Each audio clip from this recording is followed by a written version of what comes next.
Welcome back to Morning Brew with the Homeowners. I'm your host, Dmitry Lipinski. This is the best show for the homeowners. If you have any problems, any issues with your home improvement project or your contractor, this is the show for you. You can call us, text us, share your story. Today, I'm in the studio with Sam Cook and Mike Holmes, who actually remotely, because we have influenza going on here in Minneapolis, and some people have been sick, and I appreciate them not spreading it with us. So the show topic today is contractors and home improvements in US and UK. We're taking a trip across the pond with a couple of stories from UK and a few from America too. At the end, we will have a little debate. Is roofing better in United Kingdom or USA? The first story today is we call it Cowboy builder Mark Ilic. This was a big case in England. It's all ended in October 2025. Contractor named Mark Ilic was convicted of stealing 1.5 million pounds from 37 homeowners. That's about 1.6 million in US dollars. Ilic used different names, websites, and fake reviews to trick his victims. He got them to pay big deposits up front. Then the excuses came: COVID delays, supply issues, even a car crash. Meanwhile, prosecutors say the money was spent on luxury trips and a Rolex watch. Of course, there was a Rolex. The craziest part was the Ilic had at least 3 prior fraud convictions involving 42 homeowners. But in the UK, builders don't need a license. He legally changed his name after leaving prison and kept working. For some reason, I like this story because we used to, for years I thought it's so easy to, commit a fraud in the United States, and seems to what I'm reading here, it's even easier in UK. What do you guys think about this story, guys? Yeah, it's crazy to see that fraudulent roofers are international now. Well, how you don't need to license in Europe? Because I know usually in Europe, rules are a little bit stricter. Everything is, I mean, from what I've seen in Rome, Spain, other countries, and apparently UK, you can be a builder without license. That's a news to me. I did not know that. And you can change namely. I mean the same stuff, right? Like big deposits, lavish lifestyle, the same stuff. Con artists are Rolexes, always Rolexes. always Rolexes. What is it about the Rolex? Why are Rolex is the common denominator? I don't know why. You tell me. I wonder what UK has that they don't have licensing. They have to have something else because as contractors, we have to be responsible for our work, and I think that's what the licensing insurance does here. So UK probably has to have something. But Well, I'm always it says that no builder's license needed in the UK, needed in some states in the US. So, also different rules for bankruptcies in UK versus US. In US, companies and individuals can declare bankruptcy. In the UK, only individuals can declare bankruptcy. And UK also has something called a bankruptcy restriction order. If the court finds you have been reckless or dishonest, I think we need something like that here, right? Like if you prove, like I always told people, if people trusted you with money, with deposits, like you open a small business and you just, ran with it, mismanaged. Like contractors like to say like, oh, it was a bad year, but in reality, you took deposit, you spent it on something else, right? And I always told people that person like that should not be trusted with someone else's money. Go get a full-time job. Go work for someone. You should not have access to the bank account, to checks, to deposits. Like, period. If you have that track record, you should stop. I've uh, said it countless times. The only difference between a Ponzi scheme and a roofer is if they replace your roof, right? Like that is the bottom line. Is like there's these big deposits, and the money you give them for your roof is not going in an escrow account specific to your claim, right? They're spending on everything else, and then it comes time to actually order materials, and then they have this oh crap moment. Right. I had these guys here last year, two brothers that came to work for me. And, like most other roofers, at some point, your sales guys veer off. Either they go start their own thing, but in this case, they stole deals. And I went to a home. And when I went to this home, I got there and there was just remaining shingles on the ground and a big dumpster in the yard. So they had beneath me went and started their own roofing company. It was unofficial. I talked to the homeowner. He thought that we did the roof. What happened was they contacted him. They pretended to still be our company. They took the money and they completed the roof. So when I called the authorities, which was the police, Department of Labor, Industry, and the building officials, nobody did anything because the guys built the roof. Now, if he would have built the roof, it would have been a crime. But because he spent the money on the roof, he got away from the criminal aspect, and just the police actually said, well, if the homeowner says he feels swindled, then he can pursue that. But the homeowner was scared to say anything because he's like, as soon as I say something, these guys run off with the rest of the money. So it seems that these guys seem to always find this caveat in this gray area and live in there. You know what I mean? I really, really like how this sounds. Bankruptcy restriction order. BRO. If the court finds you have reckless or dishonest. So it extends to the normal 1 year restriction or someone files for bankruptcy for up to 15 years. So Mark was given a 12-year BRO in 2006. It's almost like, we have felons here. If you get a felony, you cannot have guns, right? Like, which is good. But in this case, it's almost identical. Like if you've been reckless with the money, you can't get deposits. You can't have this prevented him from accepting payments of more than 500 pounds without telling people about the order. So imagine if you go and say, hey, I'm a felon or I filed bankruptcy and I have this order and I can't take deposits, or like beautiful law. Unfortunately, in the United States, and this is just my personal take after reading the news and seeing what's happening after those orders. In the United States, Attorney General can also prevent contractors to take deposits. We had it with the Lee Haight case and Southern Brothers in Connecticut. But unfortunately, contractors have to survive, and they also can hire lawyers. And we have this big debate but I have to live on something. I have to still produce the income for my family. And like, for example, non-competes go out of the window, because if that's your livelihood, like you can't really do anything about non-compete just because the sales rep, have to support his family. And the same thing goes here. So judge or attorney general can say, well, you can no longer take down payments, but then company still does it. And the system kind of broken. It's a loophole. It's not enforceable. What are you going to do? Put them to jail for accepting check? Like, stupid, but true. Like it's that'd be super tough. I mean, imagine showing up to the homeowner and saying, hey, I'll need your down payment up, but before you hand me the money, I have to tell you that I've hurt people at this point right now. That BRO thing is scary. I think it's a strong thing for homeowners, but it should scare any contractor or anybody who's messed up. I think that's a serious thing, and that is a really creative thing that they did. Not being able to accept any money over $500 without telling people that you've messed up or being able to claim bankruptcy. They got creative, so bad. But I'm kind of surprised the dollar amounts on this, like 1.6 million from only 37 homeowners. Like that's an average of 43,000 per. So these are not like small jobs. Yep. Well, the same happens here. So in both countries, unfortunately, people that's the downfall of Western society in general, because when economy is good, when buying power is big, right? Like scammers, con artists, they flourish because they go to the moon, right? Like it's very hard to see the line between fake and real. And if you look at the real estate scams and money laundering scams, it looks the same on paper. So it's very hard to find. It's very hard to chase. But because people do have money to their name, so if you have $100,000 and you have $40,000 project, you'll write a check. Contractor will come say, yeah, we'll remodel your bathroom. We'll do this addition. We need $40,000 down. And if they're convincing and you feel like they're worth it, most of the material money goes for material. So unfortunately, it's not hard to lie and look real in the construction space. And it's very sad, but it's true.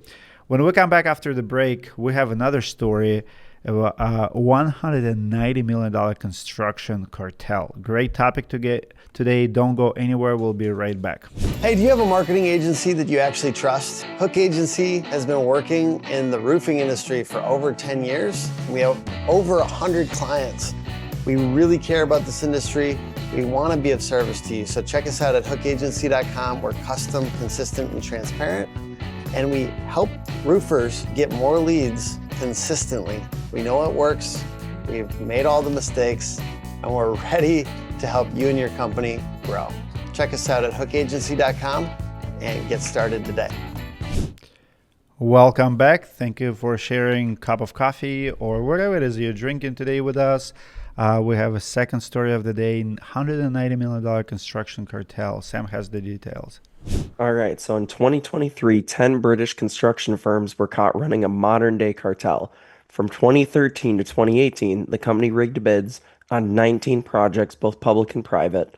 The jobs were worth more than 150 million pounds, or around $190 million. The strategy was simple. One company was picked to win, the others would submit bids designed to lose, then they were paid off. Investigators uncovered the scam through emails, texts, handwritten notes, and fake invoices. They made 15 raids and interviewed 35 people. It ended with $60 million in fines and multiple CEOs banned from running companies. That's insane. That is insane. Yeah. That's not cartel, that's the mob. Yeah, it is the mob. I mean, there's a lot of money in construction. It's a big, big industry. And I mean, look what's happening in Minneapolis right now, like with different programs. It's not hard to scam the government. I hate to say it, but especially if you know someone in the government, it's even easier. But our government is so crooked.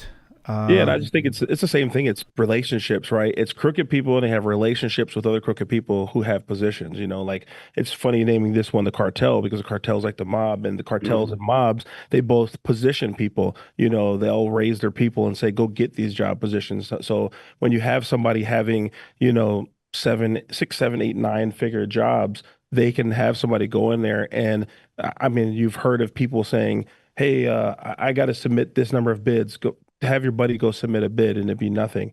And people manipulate that system. I've definitely heard of that before. And this is just it on a larger scale. And it's the same theme that crime and crooked people are everywhere.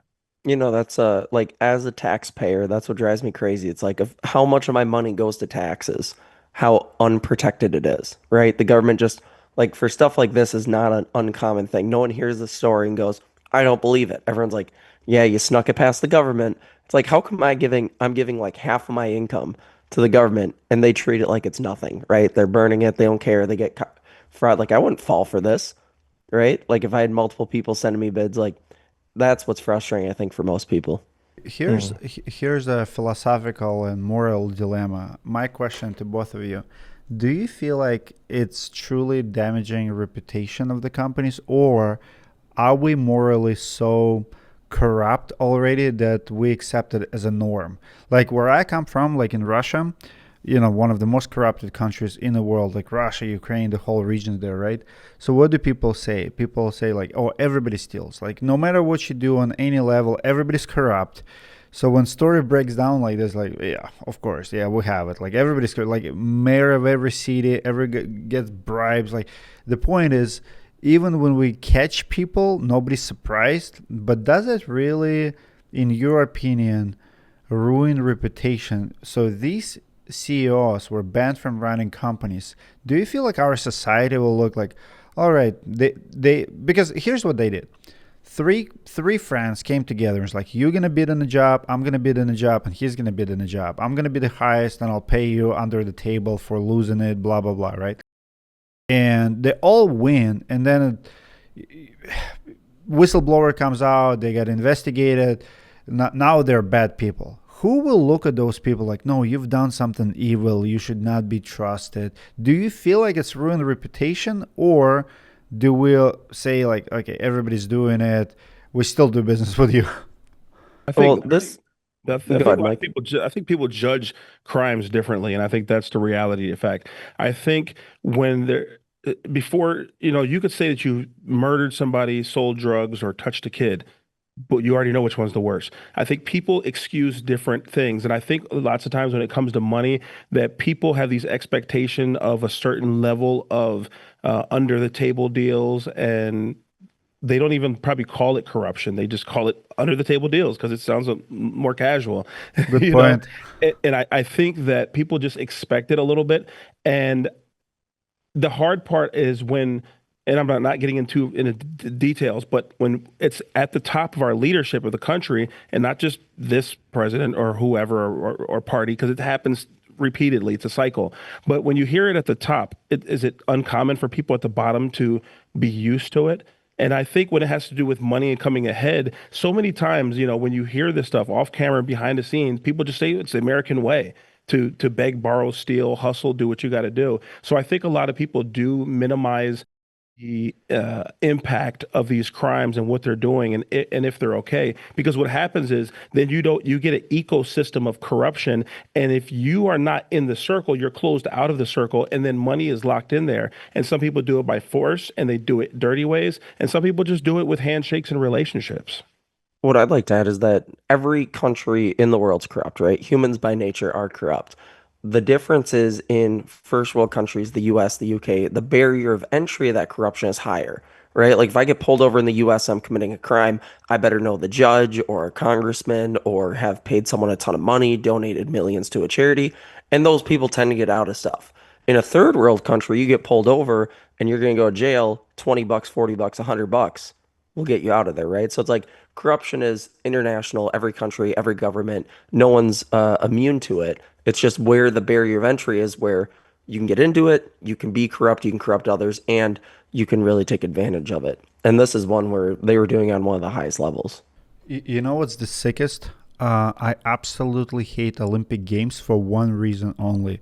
All the countries, if you study what Olympic Games did to Russia, Brazil, even like recent years, and what's happening right now in the United States, the California is trying, like they won the bid to host Olympic Games.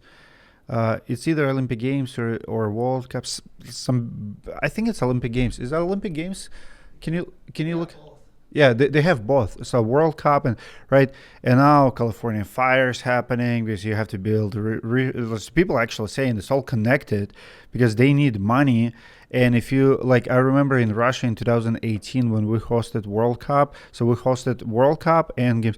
You have a contractors. Get this. So we have a contractor who built the stadium. And we're talking like billions, like $1 billion, and the budget was 9 times higher than the original bid. So like you win the project for $1 billion, and sticker price was 9 billion. How do you go from 1 to 9? Corruption. That's how. What's interesting here is in the United States we call it bid rigging, and in the United Kingdom it's called cover bidding. And I do feel like construction is vulnerable compared to other industries to corruption, because what people don't understand about construction, it always takes longer. It's very hard to predict the hard cost because, think about how do you calculate how much will it cost to move dirt to build 1 mile of road? You can't just do like 1 mile of road is $8 million. It could be 8 million here, but the next one could be 6 million because you go downhill, uphill, slope. Like there's, I don't know. Construction is almost impossible to predict exact cost when it comes to like big projects, like, major Do you think that's why infrastructure. construction seems to attract so much fraud and so much, like, I guess, There's fraudulent acts like this? we're talking about so many variables. I feel like cheapest bid always win. Like if you're the government and you building a bridge, it's in public's interest to go with the cheapest, right?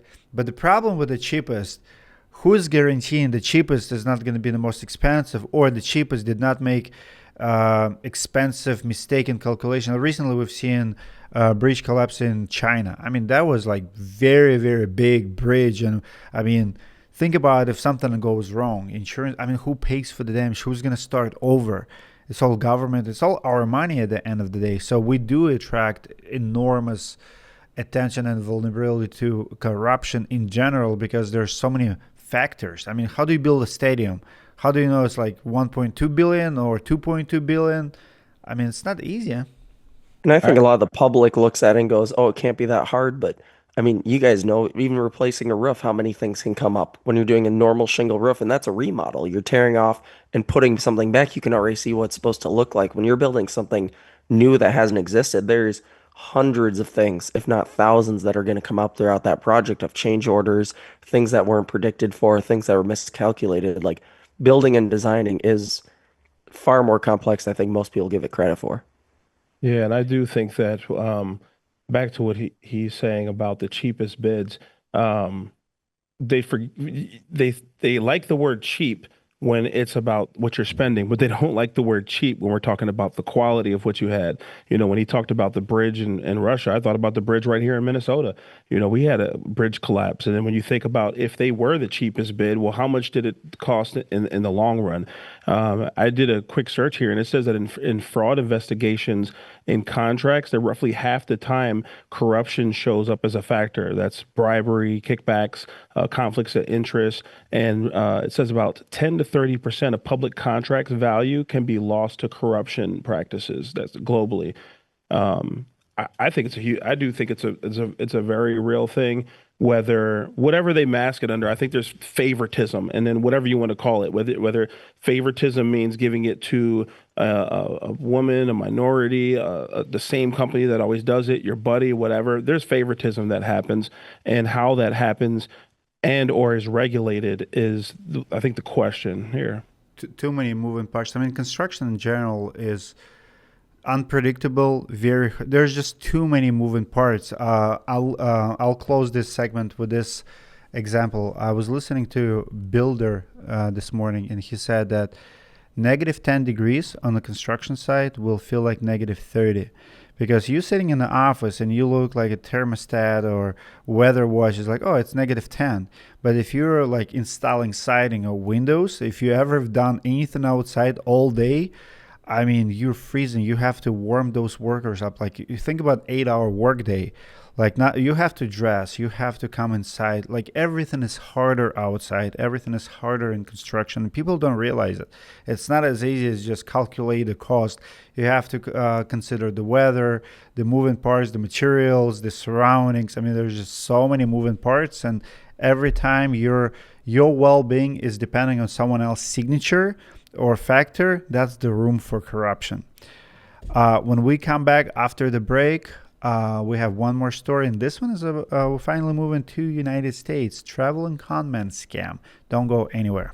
Contractors love the catch-all because it makes every single one of their roof builds easier and more profitable. Protective netting wraps facade and landscaping to prevent from left-behind nails and damage. Homeowner referrals bring you more jobs, and insurance supplements bring you more profits. But my favorite part, the branding.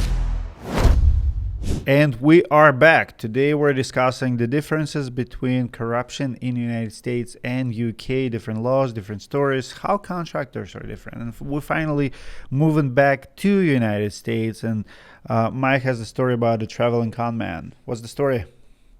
It's happening all over the United States. A knock on the door, a friendly accent, and a warning that something is urgently wrong with your roof or your chimney. Federal prosecutors say that groups of traveling con men from Ireland and the UK are moving state to state, posing as contractors. They target older homeowners and use stolen company names. Sometimes they do real work first, then they claim to find major damage. In some cases, they actually cause it. Victims are pressured to pay first, and then the crews disappear. Between the East Coast and the Midwest, at least $4 million has been stolen. The money laundered is through cash, jewelry, Rolex watches again, and 8 men and 2 teenagers have been charged. In Minnesota, there was a case of an 88-year-old man who helped set up a sting that led to the arrest of 4 people. One source says that dozens of men have been prosecuted across the country. Guys?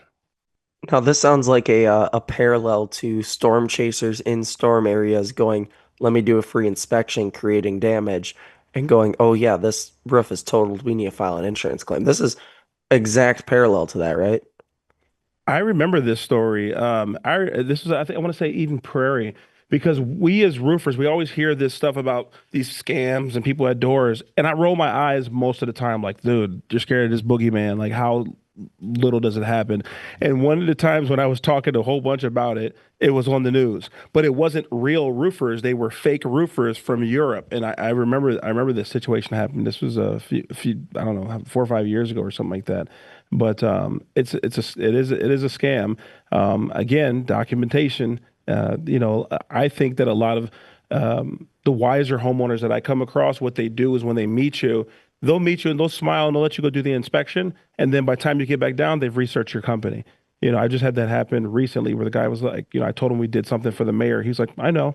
And I'm like, how'd you know? He's like, it was on your social media. And I was like, oh, okay, cool.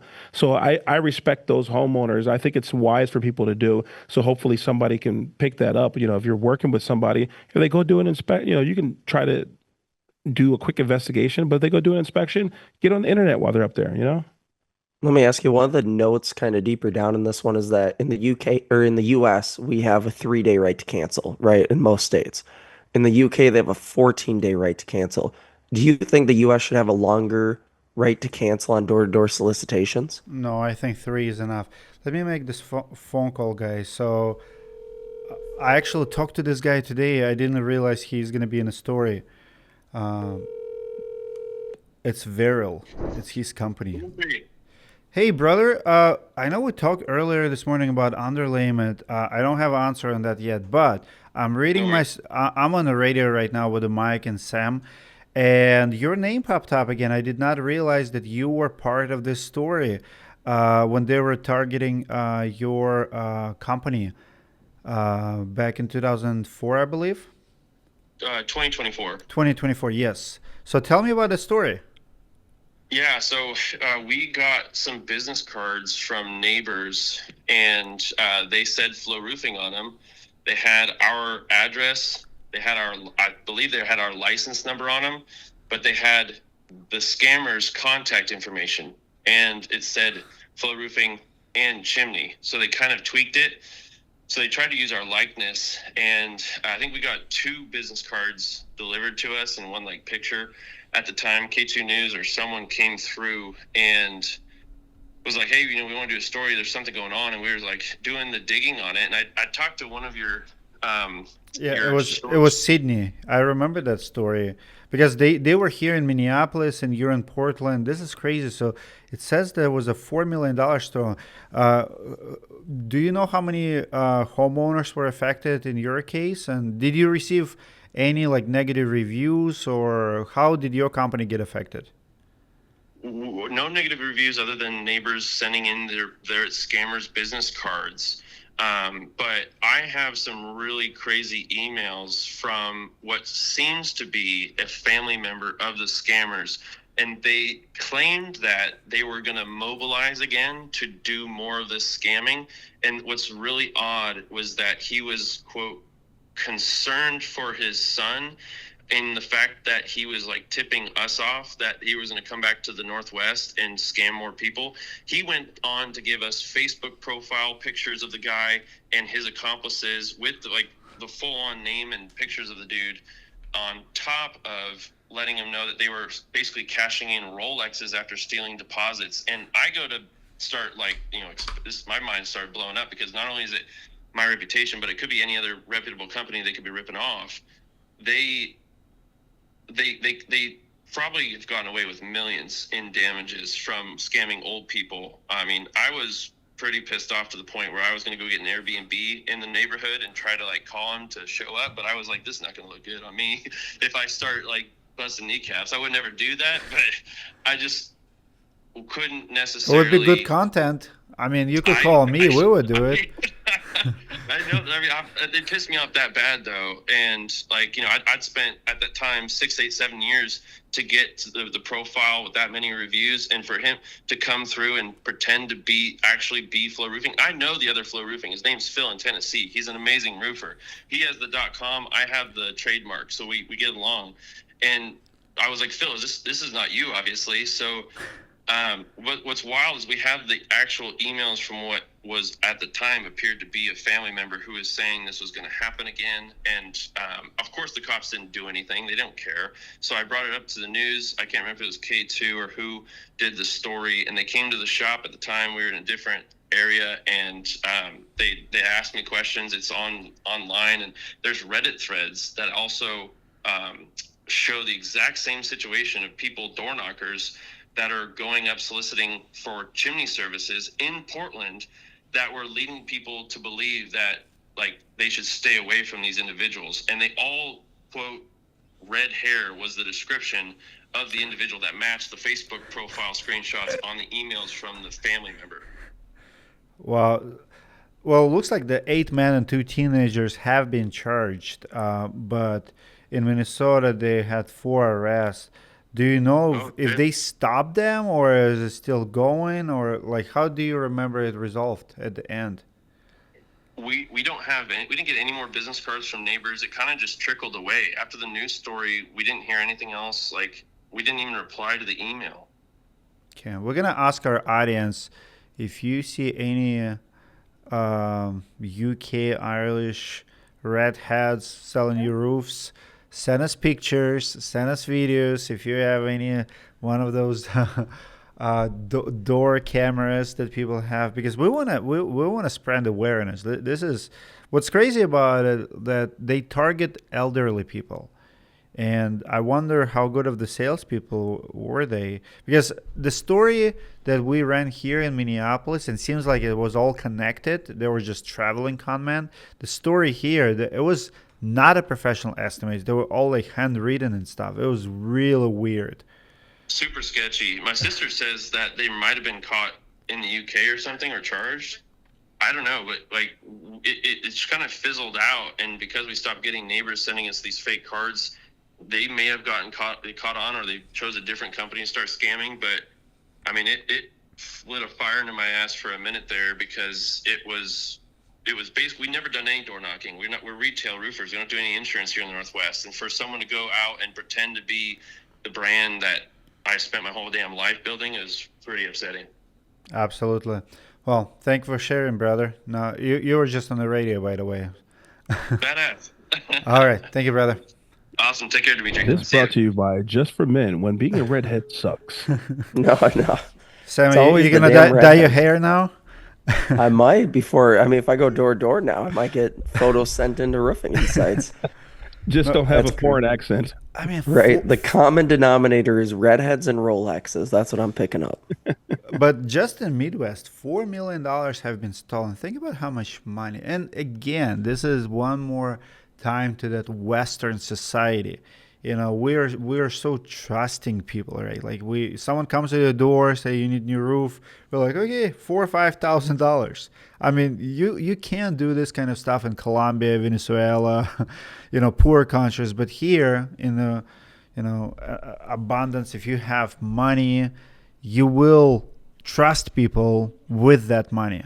Unfortunately, go ahead. As a roofer here, I really encourage people, if somebody does show up to your door, don't make this turn you off of door knockers and that sort of thing, but don't be afraid to watch somebody. It's your house.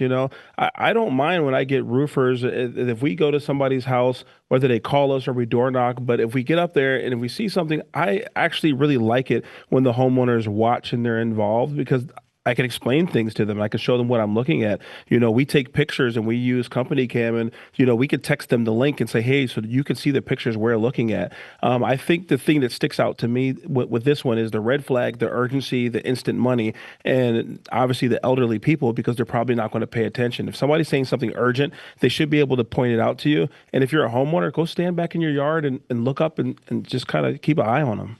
I will say I'm not surprised that they targeted the US. So I went to a networking group about 3 weeks ago now and met with a ton of entrepreneurs from Europe. And they came over here and all of them had the same thing: is we really want to start a business in the US because it's so much more lucrative. And many follow-up messages from all of them, like, in Europe, there is less money and people spend way less money. People make less money. So it's not a surprise that as the US, even if you're a homeowner in the Midwest, in Minnesota, you should still consider that there are international people out there and, con artists like this that are going to target. They will travel across the world to target the US because they can make 2, 3, 10 times as much off robbing from people in the US because we do have so much money. If we you don't live in realize Minnesota that. and you wonder if somebody is from local and from Minnesota, ask them what is the former name of Lake Biddy Makaska. And if they can't answer that, Tell them to leave. Good qualifying question. I mean, it's funny. Like we're talking about roofing scams, and we're talking about international travel. And I also see. I wonder if we'll be covering stories soon of American scammers going to like Australia. I mean, come on, scam is a scam. I doubt it. Passport I doubt wallet. it. The market is too big. All right, guys, we're going to take one last break. When we come back, we're going to answer the ultimate question. Is roofing better in the UK or the USA? Do not go anywhere. I love it when people want to target by income. I mean, come on. When's the last time someone showed you their W-2? Hey, bro, you want to see my W-2? Never. But you know what we can see? The house that they're living in. If someone can afford to live in a $750,000 house, I don't have to guess if they can afford our services. They're already proving it. That's why home value is our gold standard for targeting. And we are back with the last segment today. Is roofing better in UK or the USA? So we have some numbers for you here to consider. If you're a roofer, comment below if you're watching us on YouTube. If you're the homeowner, just what do you think? We've been making the Braves look bad in this episode, but it's time to give them a fair shot. Is roofing better in the United States or UK? Here's the facts. In the United States, about 80% of roofs are asphalt.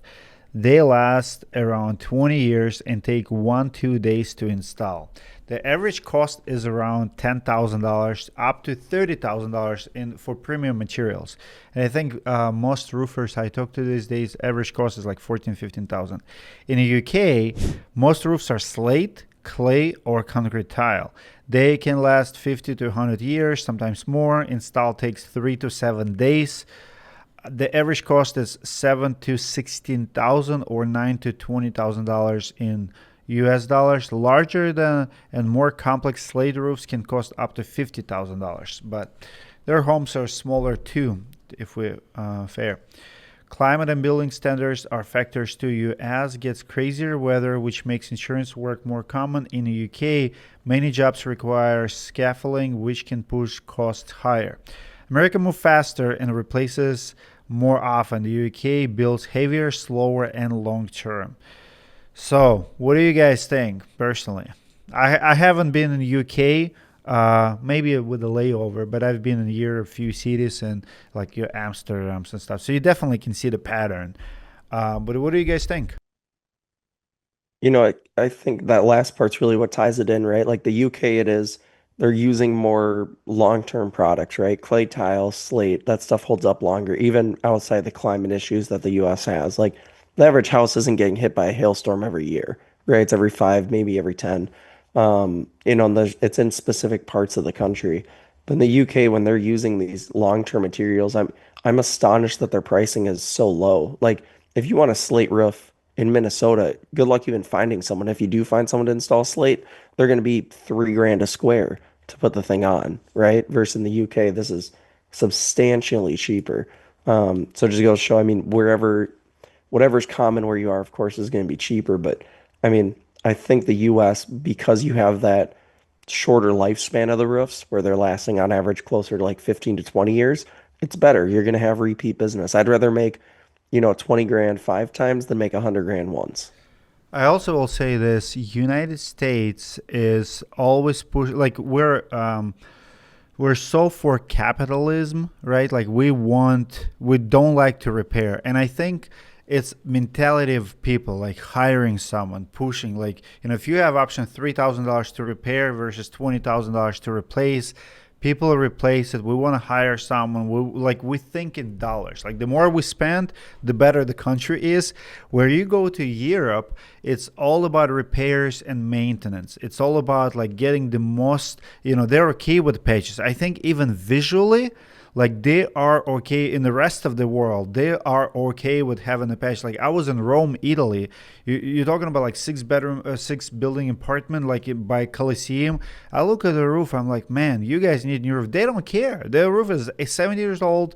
They have like stuff growing in it, and nobody cares. Nobody even. I'll say it's a big part of it too is the average like ownership of a home. In the US, we have so much land, right? So as homes get old, we build new suburbs farther and farther out. In Europe, they're so restricted on space that these homes they need to last 100, 200, 300 years. because for them to tear down, fully rebuild, it's just not realistic. In the US, we can just build out farther. And so in the US, if you're only going to own a house on average of 11 or 12 years, whatever it is, you don't really care. You're like, as long as the roof lasts, I'm already own the house 5 years. I only need it to last five more. And statistically, I'm going to sell. Versus in Europe, you see a lot of these homes are owned generation to generation and passed down throughout a family. Their approach to it's going to be totally different. I think that's a big cultural thing too. And I think to add on to what Dimitri said, Minnesota, excuse me, the United States does want more. We want new things. UK doesn't care if it's as they don't care much about vanity. I mean, look at their teeth. No, like America, it's a thing. Look at the United States culture. Okay, first of all, their teeth are crooked and jacked That's up, a but random they work. take. And then listen, the United States, everybody's teeth. Look, we even have veneers and everything. We care about vanity. Our homes were Keeping up always with the doing. Joneses. They're keeping up with the Joneses and the dental people, people with dental insurance. No, but I think it is a cultural thing. I think there they have a different appreciation for like history and the quality of craftsmanship. And whenever you hear somebody speak about from over there about their roofing and their construction, they take a pride in how old it is and how this building stood up past the times and the history of it. And here people just want to replace it quick. Well, and Americans, to be fair, if you watch Hollywood movies, I feel like all they want is to disrespect European roofs. If you watch Hollywood movies like Turkey, you're taken and stuff, they all go on the European roofs and run on them. If you watch most of those movies, just someone is running on the old roof, just like stomping, running. So we are investing in the replacement of a lot of roofs over there. Like, think about how many movies you've seen. They came out of Europe that someone was chasing someone on the roof. And if you know anything, if you know anything about those roof systems, it's not safe. They're cracking those tiles. They don't care. They're like, like, what is this crap? Let's just break few tiles. Someone is always hanging or, jumping through. Anyway, right. I researched the top pros and cons of each. So in the United States, it says that the top 5 pros are insurance-driven scopes, fast mobilization, contractor competition, which keeps bidding competitive unless you're in our prior story, material availability, and permit inspection framework. The top cons in the U.S. are insurance complexities, decentralized standards, storm chasing and market noise, less craftsmanship focus, and material life cycle pressure. For UK, their number one thing is craftsmanship and tradition. Number 2 is consistent building regulation, then longer material lifespan, less insurance interference, focus on weatherproofing and longevity. And the top 5 cons are slow response times, higher labor costs, less disaster focus, material restrictions, and insurance handling. Last week, I reacted to this clip. Weird tradition in this UK roofing company. They collect lead from the jobs, like there's a lot of metal flashing lead. So they collect it and then they recycle it, just like we take aluminum to places, recycle place. So it's a lot of money, and lead is expensive. And this weird company, on the Christmas Eve, what they do is they have this guessing game. We're talking about tons, like 5-6 tons. So they collect it all year round, and then at the end, all employees guess how much lead they have on hand, and whoever wins and gets like the closest get like the prize. Like that's their like company lottery, like yearly bonus. It's the weirdest thing I've ever seen any roofing company is doing. Like, here, we have 6, 7, 8 tons, guess the tonnage and win this prize. I'll say across the 3 of us, we've sold thousands of roofs, right? I've personally pitched homeowners countless times on upgrading materials, even just up to like a class 4 shingle, but still asphalt. I've always brought up, Da Vinci or, clay tile, slate, all those options to homeowners, metal roofing even, but very, very, very, very few want to go anything above like a class 4 shingle. Do you guys think homeowners in the US on average are going to be accepted if you're talking to them about, oh, you need to replace your roof? Hey, you should go with this. It'll last 50 years, 100 years. Like, what? Obviously, most are going to say no. Why do you think the U.S. doesn't care about building a home that's going to last for 100+ Well, years? same reason we have a drywall, same reason we have cheap materials like laminate. It's economy of scale. You can't have brick and mortar houses at scale, like because we want a faster. We're a very practical country, like that's why we like fast food. Is fast food is good for you? No, like you would think we would prefer sitting in a nice restaurants and eating steaks all the time, but no, we value time and we value what's practical for us at the time. So like I feel like average homeowner look at his neighbors. Why would I pay $50,000 for my roof if everybody else has $15,000 roofs, right? But now, if you go to Florida or California, if all your neighbors have metal roofs or tile roofs, you're not going to stand out. You're not going to get asphalt. So I think it's what's popular, what's trending, and what's average versus what I really want. Like we make decisions based on what's good for me. That's why if you have a rental property and you install 50-year-old roof, like money and economy speaks. It's the biggest argument. And anybody who flips homes or does rental properties will tell you, you never do designers shit at your house, your bathrooms and stuff. You do stuff to make money. Like it makes no sense to install $50,000 roof if you're trying to get money back. Right. Quick question. Do you think that the roofers drive the opinion of the ecosystem of what kind of roofs? I think it's market. I think it's market in general. It's everybody. Like you can't change the consumer behavior. I think a roofer influence it a little bit, but I think it's a market. Like if you go to cheap neighborhood and try to sell them something fancy, you'll never succeed. But at the same time, go to expensive neighborhood and try to sell them cheap roof. Same thing. Demand is there. So what do you think? Really quick, 10-second, yes or no question. Which market is better, UK or US? Prosperous UK or US? US. Sam? USA. USA. USA all day. 100%. Thank you for joining us for Morning Brew today. What amazing topic. I absolutely love this conversation. Hope you will join us next Saturday, and thank you for being with us today.